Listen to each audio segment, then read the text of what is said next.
up, and this great crowd. We know you all have a lot of options, and you can do other things. I'm starting to sound like one of those flight attendants, on the flight. We appreciate you coming with the old UTEP Niners. I'd like to introduce our staff here real quick, if we can. We've got a newcomer as well, Vinny McGee. Would you stand up? Vinny is from the Bay Area. And played for the man standing right next to him, Coach Bobby Braswell, who was a head coach at Cal State Northridge for 17 years. Has two children going to school at UTEP right now, and was a great college coach at Northridge. Been just a tremendous addition to our staff. Coach Bob Cantu, who was interim head coach at University of State California. And we had a team that was 9-9 in the Pac-10 there during that interim coaching year. Was at USC for 12 years, worked for us previously, and had he not done such a great job there for us, then I don't think he'd be with us now. And that's what I think of him. I think he's terrific, absolutely terrific. Coach Kenny DeWeese is now going into his 6th year with us. And it's so fun when you have staff that you've been around for a long time, and you have the young guy that's on the staff. Kenny was the young guy. He's now in his 6th year, and to see the growth that he has made as a recruiter, as a coach, where he is, you just know. I think some of us, like Coach Braswell and Coach Johnson, have been around a long time, just know that he's going to be a Division I head coach at some point in his career. I think it's really great to see what he's done for us and where we are. And then Coach Phil Johnson. Coach, would you please stand up? Phil, you've got to help Phil with the eloquent post-game interviews as he describes what just happened in the games. I've had so many comments from so many people about how much they enjoy those interviews. He's been a guy that I've just absolutely relied on in every way. Going back to 1989 at the University of New Orleans. He's a fabulous coach. I'll never forget Coach Haskins coming up to watch us practice with the Chicago Bulls, and he did not know Phil at that time. Had been around him a little bit, in the social setting, but did not know him as a coach. And we went out to have dinner after that first practice. And he said, "You got one guy on your staff that can really do it." And I had some coaches that we've all heard about that were on that staff. And he said, "Phil Johnson's the guy that can really coach." And so I've known that, had him in New Orleans and the whole thing. But he said, "He's a great group." And I said, "I know it." And we've worked together, since then at USC and then again here at UTEP, and consider him a great friend, but more importantly, very important to our program. We've got CJ, would you please stand up, who has been our strength coach here for 5 years. He wants strength coach that looks like a strength coach, and he does, and he's fabulous at what he does. Mary Ramos, would you please stand up? Mary has been with us for 6 years, been in the program for many years, and is somebody that we rely on a day in, day out basis. We've got a guy on our team that we're going to hire one day. One of these guys, they're all going to be head coaches, or if I beat him to the punch, then I'm going to hire him here. It's Tevin Caldwell. Tevin, would you please stand up? Tevin's from American High School here in Arkansas. His mother is standing back there in the back. Mom, would you please stand up? There you go. Kevin walked on here. I didn't know anything about him. Coach Luis thought that he would be a great addition. Rarely do you have that walk-on who you just say, "You know what, this guy he can play, he can help us." We did something that I've never done in my career. A year ago, we redshirted a walk-on. And you normally you're just trying to ease them out of the program and wait. And then you're waiting for the next guy that's 5'6", that's got black tennis shoes and black socks and wears a wristwatch and says he wants to walk on to come in and play.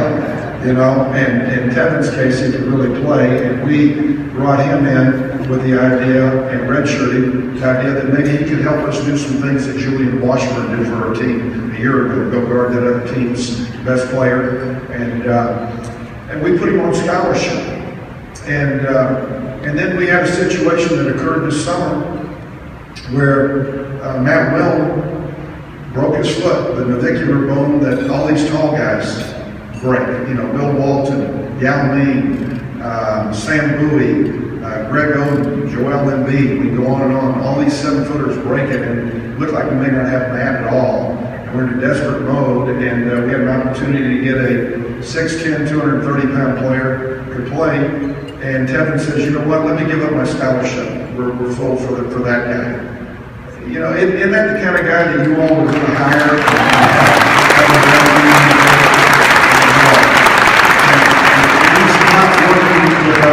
He's not working with us, and you need somebody in your organization one day. I think you ought to try to find this young man, because I think he's absolutely terrific. Hooper Vint. Hooper, would you please stand up? Hooper's really a part of what we're trying to do. He's really what we've tried to do. You know, when you're at UTEP right now, when we were at USC, we were signing top 30, top 50, top 10 players in America year in and year out. We were losing those guys in 1 year or 2 years to the NBA. We had 6 pros in 4 years. Here we've had to try to develop guys because not everybody's wanting to grow up and come to UTEP. We all love our city. We love our facilities. I was just in Arizona last week. Fabulous, fabulous facilities, but not any better than ours. The town's not any better than ours. The people in the town aren't any better than ours. But they're able to maybe attract a little better player because of the old Pac-10, Pac-12, the TV, all those things. And Hooper's a guy we thought, you know what, in 3 years, 4 years, maybe he's a guy that Arizona would want. And we've redshirted a lot of guys. Last year there was a little bit of criticism that we redshirted these 4 guys, maybe we needed them. But we were trying to develop a program. And Hooper had 30 points and 15 rebounds in our scrimmage on Saturday. How about that? It was fabulous. Now, after the scrimmage, we got him in a room and we started talking to him. And I said, now Hooper, look, you've got that beautiful girlfriend, right? He said, yeah. And I said, she's going to tell you how great you play. Okay? Now, let me tell you something. Those 3 freshmen that were guarding you, I could have scored 28 of the 30 points against them, okay?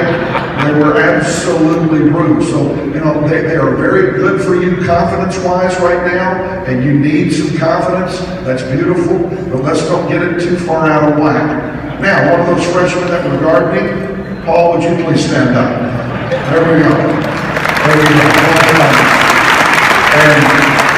And let me say this about him. He's going to be terrific one day. Paul's going to be a terrific, terrific player. He's, I think he's grown since we signed him, since Coach DeWeese saw him down there in Houston. We beat Texas Tech to get him. I think he's a legit 6'9". He's can really run, very athletic. He thinks he's, you know, Dirk Nowitzki shooting the 3 right now. Not quite that. We're going to get that worked out. He might be by his sophomore or junior year. Puts the ball on the floor very well. Finishes very well. And really has been, I think, the big surprise of this class to this point. High character guy. Dad's a policeman in Houston. Mom's a school teacher. And we're very, very pleased to have him. Very pleased to have him. This is a special year. And you know that I've never met Tina Hill. I just walked to the table. And Tina, I don't know why, we've never really met. Mary, we've never met. You're much prettier than the lady that played you in the movie. And I want to tell you that I tell, you know, all the recruits, I want you all to know this about your dad, Mary, okay, and your husband, Tina, is that we always look at the history. We're proud of our history. And everybody recognizes Nate Archibald as one of the top 50 greatest players in the history of basketball, period. Tim Hardaway is maybe arguably, you know, a Hall of Famer. And they know those two guys, and they know your father and your husband from the movie, obviously. But I'm always quick to point out that Coach Haskins always said that he was the best point guard that ever played here over those other two guys that they know through their NBA careers, because he always believed that. And at that time, the league was a league that had 10 teams. There weren't a lot of opportunities for 5'9", 5'10" guys. Everybody thought you had to have tall guys that were 6'3" and 6'4". But I would trust Coach Haskins' opinion on what he saw and what he observed. And I think we're also proud of what he did. The fact that he stayed here, worked for El Paso Natural Gas all those years. He's a great citizen, like Willie has been, like Togo has been, and what you all have represented this community in terms of the pride element that we all have for that 50-year team is immense. It really is. And we're happy to be a part of being able to honor that great team this year. I know Mary and Steve and Brent get the compliments about their old dad every day. This group that we have right now, I was excited about this year, going into this year in the off season. Just incredibly excited, because I wanted to show our fans that, you know what, we finally have a program going on. Yes, we lost Cedric Lane, who's top 10 in the school in rebounding. Yes, we lost Julian Washburn, who played more minutes than anybody in the school's history. Arguably the best defender that maybe I coached, on-ball defender in my career. Yes, we lost C.J. Cooper, who started for us for 3 years. All freshmen that we brought in terms of trying to build a program. By that I mean you lose 3 seniors, and you're going to be okay, because you have these 3 juniors that move forward. You have these 3 sophomores, and you have these freshmen that you brought in. Everybody's bringing in JUCO guys. Everybody's bringing in transfers, 5th-year transfers. We've tried to stay away from it. The problem with off seasons and with plans, the problem with off seasons is that nothing good ever happens in the off season. We find out that Matt Wells, 7'1", broke the navicular bone. He was supposed to have had surgery September 10th. It looks like his doctor said it's okay for him to try to play limited minutes, maybe 12 to 15 minutes a game, 18 minutes a game. We're planning on 35 minutes at this point in his development. He's put on weight. He's gotten to 240, came in here at 198, thanks to CJ and the great job that he was doing in the strength room. And we thought with Matt Wellman and Prevent, who's going to have a better center in not only our league, but maybe in the country with that tandem. We really thought that way. Could we play them together? Yeah, we could play them together. But they may not play together all the time, because we've got Vince Hunter coming back.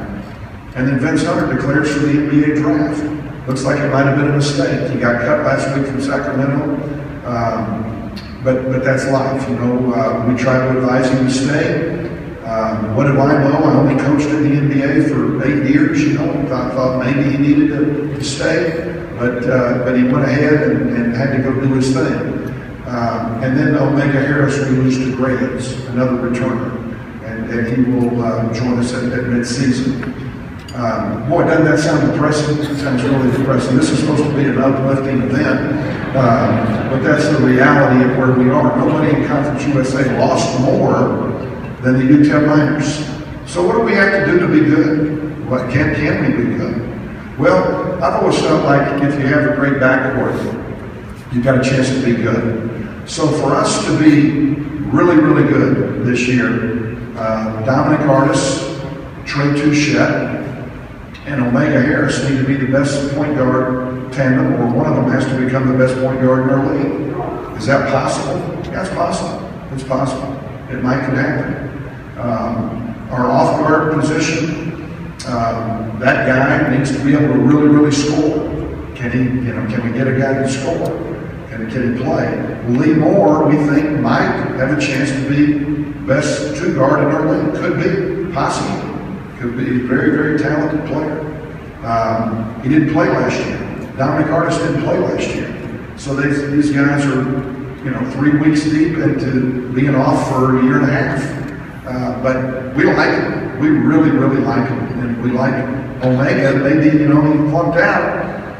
It might be the old Wally Pitt thing. You flunk out, next guy up, and he maybe gets his job, but there's competition going on, which is a beautiful thing, so that these young people can remain humble from time to time. Trey Touchette was the Player of the Year in the state of Louisiana back-to-back years. The three-point contest, he was 15 for 15 on Saturday in that contest, so he can make goals. We just got a young man back yesterday who can also play the off-guard position with Lee Moore, and we can play two guards together with Dominic Artis and Omega. We can play those guys with Lee Moore or with Josh McSwiggan, the young man from England. He had knee surgery first day of practice, came back from the meniscus, done offense with us yesterday, picks things up very well, very good athlete. Every time he shoots it, I think it's going in. He's about, what is he, 6'7", 6'7.5". Looks like he's grown since we got him. Played on England's team in the European games this summer. Can really shoot it, can really pass it, really athletic, puts it on the floor, and is going to be a terrific, terrific player at some point. Jake Flaggart is back. Jake Flaggart, right now, if we had him up tomorrow, would start, and he's just making every shot. 6'7". So we shoot the ball really, really well, and this will be the best perimeter that we've had since we've been here. That part of it's really, really good. Am I forgetting anybody? Oh yeah, Irvin Morris is our preseason pick for all conference.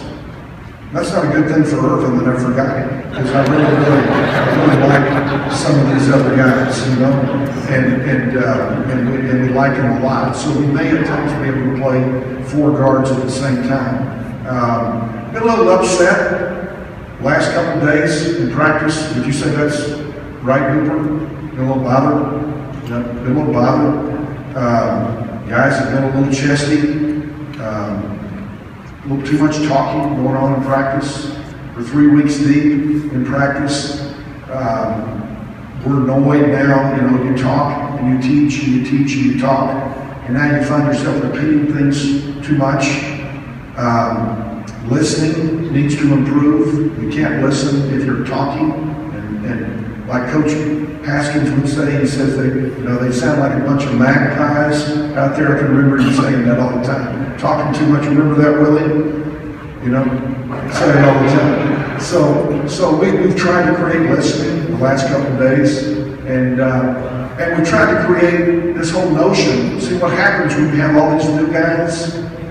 They all come in there and they're so worried about themselves and trying to impress themselves to the coaching staff individually. But it's a team game, and they not only have to learn what they're doing, but they have to get to a point where they can worry about what everybody else is doing. And that's offensively and defensively. How can I help a teammate by setting a screen or getting back on defense or talking on defense, or somebody gets beat off the dribble, how can I fill and help and get my body up? None of that exists with our basketball team right now. And that's why we have practices. That's why we have close practices. Because sometimes people don't understand when they walk into a practice for the first day why coach is upset and what context Coach Johnson just delivered his message to the team with. And so we are growing right now. It's a working process, but I like where we might end up. We're not being picked to win the league. The teams that are, UAB has everybody back from a team that we beat a year ago that finished fourth in our conference. That was our fourth place team. Imagine was good enough to beat the 8th ranked team in the country in the NCAA tournament. But they're all back. Old Dominion won 28 games last year. Has everybody back but one. We were able to beat them a year ago, and then Middle Tennessee State has everybody back. And they knocked us out of the conference tournament and we beat them in the regular season. So we have our challenges to get what we're trying to get, to do what we're trying to do, but like the group that we're trying to do it with. A couple other young freshmen that we have. Christian Romines is 6'9", probably the youngest freshman in the country, turned 18 August 23rd. Probably could use a year of development. Can we redshirt him? I don't know. It will depend on Matt Milne's health and where he is. I am forgetting another. Who's that? Yeah, Robert Jones. Buddha is what we call him. He's 6'10". He's already put on 20 pounds with CJ strength program. It's about 220, can really run and jump. Signed with San Diego State. We ended up beating Providence, Memphis, and Syracuse to get him. And when you watch him run, you're going to understand why. And he's just like a young colt, and can really shoot the ball to 15 feet, and is trying to figure out how to play right now. Terry Wynn is another young man who is on the club. 6'7", we'll find out what happens with Terry in terms of his development. Has the talent, and we'll find out about everything else along the way. Quick story, and I'm going to let you go. A guy to keep an eye on here in the future at UTEP. Coach Johnson, Coach Luis went over to Hobbs, New Mexico in the spring. Last fall. Saw a kid. Came back, not quite good enough. Okay. Coach Johnson goes out in the spring, sees this kid, and says, we can't get him. Doesn't know it's the same guy that he saw in the fall. And goes down to check the name. Who is this guy? He's probably going to Kansas, Texas, whatever. Guy's grown an inch and a half, put on 25 pounds. He's out of Hobbs named Kelvin Jones. Okay? Kelvin's not playing this year, sitting out because of academics. Is going to be a very fine player. The background on the story. Family moved to Galeano, Mexico, 1870. Farmers, a Mormon community. Dad farmed, a lot of kids. Dad becomes mayor in 2010 of Galeano. The cartel comes in, kills one of the 1,500 people in the community. Okay, Dad organizes a protest as mayor. They telling the cartel to stay the heck out. Cartel comes in, kills his uncle, kills his best friend. The next day, writes Dad's name on the body. Dad gets the 7 kids. Family leaves. They come across the border. Where are the jobs in America? They end up in North Dakota. Dad's going to frack. Kid's a freshman in high school. Never played basketball. Goes out 2 years. Now he's in North Dakota. He's not in the hotbed of basketball. Okay, he's not in New York City. He's on the C team in North Dakota. Not JV, not varsity. All right, plays 2 years.